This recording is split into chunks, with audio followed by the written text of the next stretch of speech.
मिल्कीपुर उपचुनाव की मतगणना में बीजेपी ने पहले राउंड से ही बढ़त बना ली थी, जो आखिर तक जारी रही। एक बार भी समाजवादी पार्टी आगे नहीं निकल पाई और आखिरी राउंड के बाद जब फाइनल रिजल्ट जारी हुआ तो सपा की साइकिल बहुत पीछे छूट गई। मिल्कीपुर में मिली इस करारी हार के बाद जहां सपा मुखिया बीजेपी और चुनाव आयोग पर हमलावर है, तो वहीं फैजाबाद सांसद अवधेश प्रसाद भी आरोप लगाने में पीछे नहीं है। अवधेश प्रसाद, जिनके खुद के बेटे की साख इस चुनाव में दांव पर थी, उन्होंने नतीजों के बाद वोटिंग को लेकर बहुत बड़ा दावा कर दिया। ये जो भरोसा किया जाता है चुनाव आयोग पर, तो चुनाव आयोग तो इतना लाचार लगता है। योगी बाबा से चुनाव आयोग भी डर गया था। चुनाव के समय न जाने कितनी शिकायतें मिल रही थी, फोन पे फोन,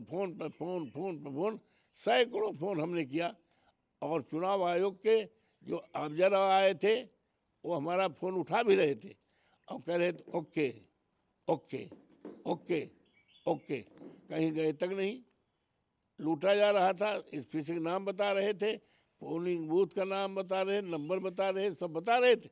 ओके ओके ओके, कोई काम नहीं किया है।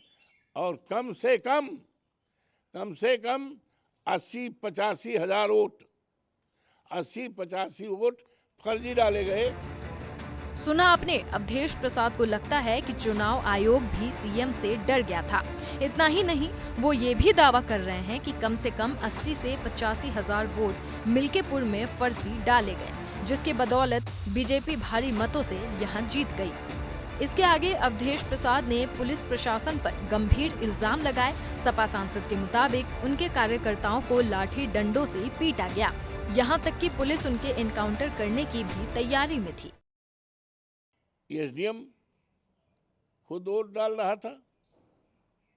शिव किस तरह से हमारे कार्यकर्ता के ऊपर 20 लाठी मारा, इनकाउंटर करने की तैयारी किया था।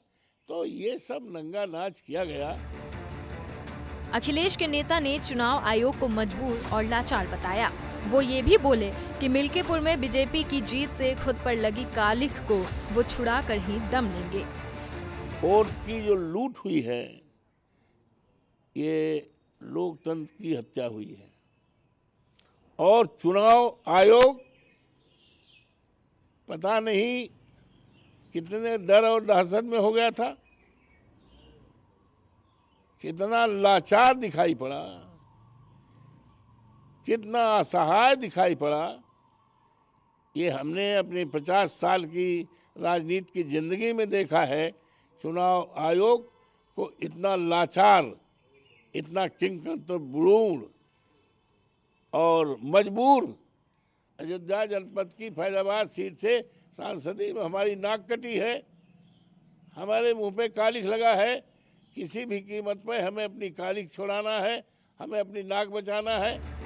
फैजाबाद के सांसद का मानना है कि जनता आज भी अजीत प्रसाद को ही विधायक मान रही है। बहरहाल असल में वहां का विधायक कौन बना ये तो सब जानते हैं, लेकिन सवाल ये है कि अवधेश प्रसाद फर्जी वोटों के जो आरोप लगा रहे हैं उनमें कितनी सच्चाई है। आपका इस पर क्या कहना है, हमें कमेंट में जरूर बताएं।